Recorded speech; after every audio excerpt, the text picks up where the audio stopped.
Have you ever stopped and wondered how some people hit their 60s and 70s feeling calm, sharp, and at peace, while others slowly lose their spark and can't quite explain why? Here's the strange part, it's usually not some big life disaster. No yelling. No drama. No sudden collapse. It's the quiet stuff. Little habits that seem harmless at first. Things you barely notice. Choices that feel normal, even comfortable. Nobody wakes up one morning and decides, you know what? I'm done enjoying life. It happens slowly. So slowly, most people don't see it coming until the joy feels thinner, and the days start feeling heavier. And if you're over 60, there's a good chance you're doing at least one of these without even realizing it.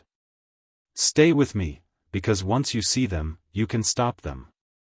Now let me be clear right from the start, this video is not about pointing fingers or making anyone feel bad. Getting older doesn't mean you've done something wrong.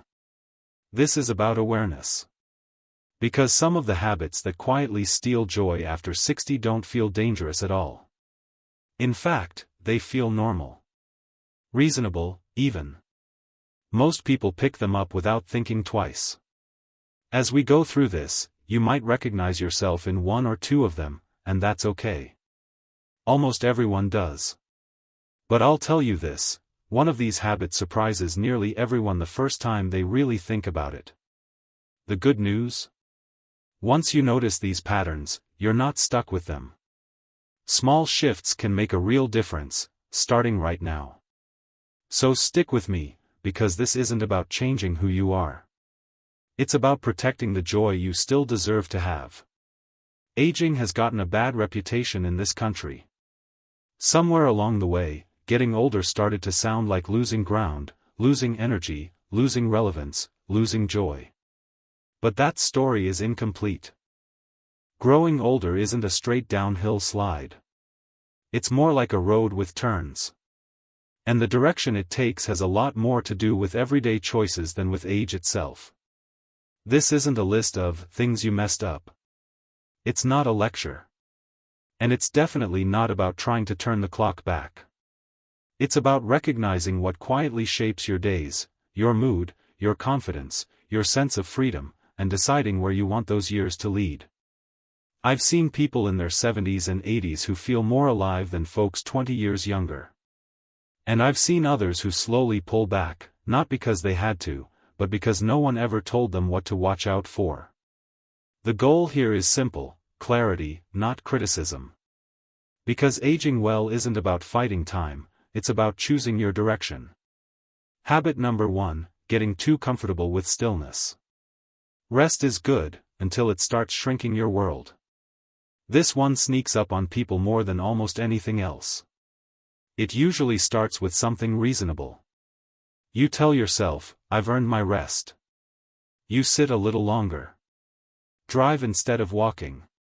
Put off that errand until tomorrow. And none of that feels like a problem. The trouble is, stillness has a way of slowly taking over. Not all at once, just enough that one day you realize you don't move through your day the way you used to. You avoid the stairs if there's an elevator. You hesitate before carrying groceries inside. You stand up a little slower, steady yourself a little longer. Most people chalk that up to age. But a lot of the time, it's not age, it's momentum. Or rather, the loss of it. Here's the truth nobody likes to say out loud. The body adapts to what you ask of it. If you ask it to sit, it gets really good at sitting. If you ask it to move, it finds a way to keep moving. And this isn't about joining a gym or running marathons. It's about everyday motion, the kind that protects your independence. Walking to the mailbox instead of driving. Taking the stairs one flight at a time. Standing while you talk on the phone. Making 2 trips with groceries instead of one heavy haul. Those little choices add up. Because movement isn't really about fitness at this stage, it's about freedom. Freedom to get up without thinking about it. Freedom to go where you want without hesitation. Freedom to trust your own body. The gentle fix here isn't pushing yourself to extremes. It's staying in the habit of motion, even when stillness feels easier. A short walk, a stretch on the porch, moving a little every day, that's how you keep your world from quietly getting smaller. You don't move to stay young. You move to stay independent. Habit number 2, letting your circle get smaller without pushing back. One day, you realize the phone doesn't ring much anymore. Not because something bad happened. Not because anyone was upset. It just slowed down. You stop calling first. You skip a gathering because it feels like too much effort. You assume people are busy, and you don't want to be a bother. And again, none of this feels dramatic. It feels reasonable. Social retreat doesn't show up with a warning sign. It happens quietly, one cancelled plan at a time. And before you know it, your world feels a little quieter than it used to. This isn't about weakness. And it's not about needing people to take care of you. Human connection is fuel for your mood, your mind, even your physical health. Conversations keep the brain sharp. Shared laughter changes your chemistry. Feeling seen and heard reminds you that you still matter. And here's something important: relying only on family for connection can put a lot of pressure on everyone involved. Family is important, but a healthy life includes friends, neighbors, familiar faces, and casual conversations that don't come with expectations. The guy you chat with at the grocery store. The neighbor you wave to on the porch. The group you see once a week, even if it's just for coffee. Those connections count. A lot of people wait for invitations that never come, not because they're unwanted, but because everyone's waiting on everyone else. Sometimes pushing back simply means being the one who reaches out first. A quick call. A short visit. Showing up, even when it feels easier to stay home. You don't need a packed social calendar. You just need enough connection to keep your world feeling alive. Because when your circle shrinks too much, your days can start to feel smaller, and they don't have to. Staying connected isn't about being busy. It's about staying engaged. Habit number 3, saying, "That's just how it is now." The most dangerous sentence after 60 isn't, "I can't," it's, "I don't need to." That phrase sounds harmless. Confident, even. But it can quietly lock doors you didn't mean to close. It shows up in little ways. I don't need to learn that new phone. I don't need to change how I do things. I've always done it this way, and I'm sticking with it. At some point, curiosity gets replaced with comfort, and comfort draws a line in the sand. The problem isn't technology or new ideas. The problem is deciding, without really thinking about it, that learning is no longer for you. And let's be honest, nobody enjoys feeling awkward or slow at something new. But avoiding learning doesn't keep life simple. It often makes it harder. Bills move online. Appointments go digital. Conversations happen in group texts and video calls. When you refuse to adapt, you don't stop change, you just make yourself work around it. This isn't about chasing trends or trying to keep up with 20-year-olds. It's about staying capable in a world that keeps moving. Curiosity keeps you flexible. Stubbornness makes things heavier than they need to be. And it's not just technology. It's health advice that's changed since you were younger. Safety habits that are smarter now. Lifestyle adjustments that make life easier, if you're open to them. The gentle shift here is simple: trade "I don't need to" for "let me see how this works." You don't have to master everything. You just have to stay willing. Because the moment you stop learning isn't the moment you get old, it's the moment life starts passing you by. Let me pause you right here for a second. If any of this is hitting a little close to home, take a breath. That's not a bad sign, it means you're paying attention. This isn't about being behind. It's not about catching up. And it definitely doesn't mean you've missed your chance. Everyone picks up a few of these habits without realizing it. The difference is noticing them, and you're doing that right now. Alright, let's keep going. Habit number 4, avoiding future conversations because they're uncomfortable. Putting things off doesn't make them disappear, it just makes them louder later. A lot of people avoid planning not because they don't care, but because the conversations feel heavy. Talking about health decisions, money, or future living arrangements can feel uncomfortable, even a little intimidating. So it gets pushed down the road. I'll deal with it later. Things are fine for now. No need to worry yet. And again, that sounds reasonable. But avoidance has a cost. It creates quiet stress that sits in the background, even on good days. It's that nagging feeling that something important is unfinished. This isn't about expecting the worst or living in fear. It's about clarity. Planning actually reduces anxiety because it replaces uncertainty with understanding. Knowing where your important documents are. Having a basic plan for medical decisions. Understanding your finances well enough to sleep at night. Those things don't limit your freedom, they protect it. And here's the key part, planning is an act of self-respect. It says, my future matters, and I'm allowed to think about it. It also takes pressure off the people you care about. Clear plans prevent confusion, stress, and rushed decisions later on. You don't have to solve everything at once. One conversation. One decision. One small step forward. Because when you stop avoiding the future, you don't invite problems, you create peace of mind. Habit number 5, living more in memory than in the moment. The past is a place to visit, not a place to live. Looking back is natural. Memories carry warmth, pride, and a sense of who you are.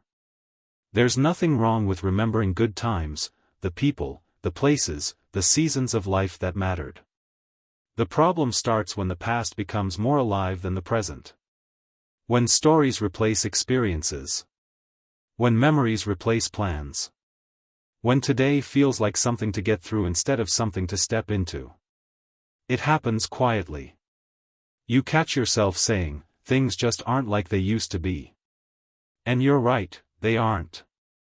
But that doesn't mean what's left has less value. Every stage of life has its own meaning. The mistake is assuming that meaning only existed back then. The present still holds room for laughter. For curiosity. For moments that surprise you. But you have to be here to notice them. Honoring the past doesn't mean replaying it over and over. It means carrying the wisdom forward and using it now, in new ways, in smaller moments, in deeper conversations. A quiet morning with coffee. A walk where you actually notice the world around you. A new interest you never had time for before. The gentle shift here is learning to appreciate today without comparing it to yesterday. Because when you stop measuring the present against the past, you permit yourself to enjoy life as it is, not as it was. And meaning doesn't disappear with age. It just shows up differently. Habit number 6, waking up without a reason that feels personal. When there's no reason to get up, everything feels heavier. This one doesn't always show itself as sadness. Sometimes it just feels like low energy. Like the days blend. Like there's nothing wrong, but nothing pulling you forward either. For a long time, purpose came from responsibility. Work. Family. Schedules. Deadlines. People are depending on you. When those roles change or fade, it's easy to feel untethered, like the structure that once held everything together quietly disappeared. And without a sense of purpose, even simple tasks start to feel exhausting. Purpose isn't about staying busy. It's about feeling needed, interested, or invested in something beyond yourself. That can look like contribution, helping, mentoring, volunteering, sharing what you know. It can look like curiosity, learning, exploring, asking questions again. Or it can look like enjoyment, doing something simply because it makes you feel alive. Purpose fuels energy. It sharpens the mind. It gives the day a shape. And here's the important part, purpose doesn't have to be big or impressive.